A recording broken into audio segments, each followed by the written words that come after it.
मेरे जीवन का सबसे बड़ा और सबसे भारी दुख था। दोस्तों, वह व्यक्ति जब भगवान बुद्ध से अपनी इस परेशानी को बड़ा और भारी बता रहा था, तो भगवान बुद्ध मंद मंद मुस्करा रहे थे। तभी उस व्यक्ति ने भगवान बुद्ध को बोला,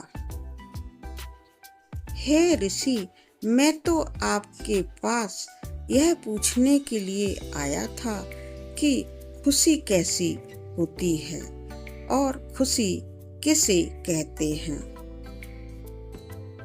लेकिन आपने तो अभी तक मेरे सवाल का कोई जवाब मुझे नहीं दिया है।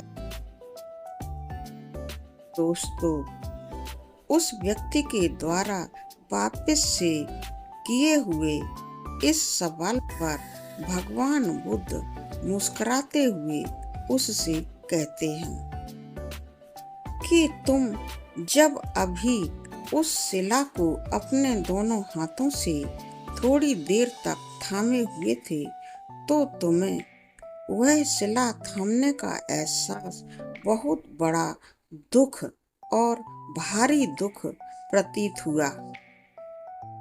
लेकिन जब तुमने उस शिला को अपने हाथों से छोड़ दिया और तुम्हें उस शिला के वजन से पूर्ण रूप से राहत मिल गई, तो तुम्हें शिला को छोड़ने के बाद क्या महसूस हुआ? तुम्हें कैसा लगा?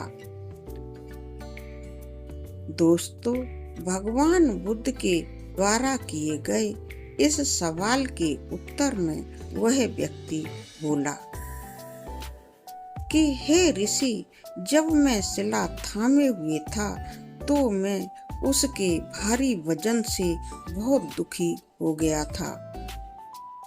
लेकिन जब मैंने उस शिला को पूर्ण रूप से छोड़ दिया तो मेरे हाथ भले ही लहूलुहान थे, शरीर में भी कोई भी ताकत नहीं बची थी और मेरा मस्तिष्क भी कुछ भी सोचने की हालत में नहीं था। लेकिन जैसे ही मैंने शिला के वजन से मुक्ति पाई, तो मुझे अपने जीवन में सबसे बड़े मिलने वाले सुख का एहसास हुआ। मेरे जीवन की सबसे बड़ी खुशी मुझे मिली। मुझे ऐसा लगा कि जैसे मैंने जीवन में सबसे बड़ी खुशी पाली है। तब भगवान ने उसे समझाते हुए कहा कि जब तक हम बड़े से बड़ा दुख नहीं देखते हैं, उसे महसूस नहीं करते हैं, तब तक हमें छोटी से छोटी खुशी का भी एहसास अपने जीवन में नहीं होता है। खुशी कैसी होती है, उसका असली रूप क्या होता है, यह पूर्ण रूप से जानने और महसूस करने के लिए हमें अपने जीवन में आने वाले दुखों को समझना और महसूस करना अति आवश्यक है।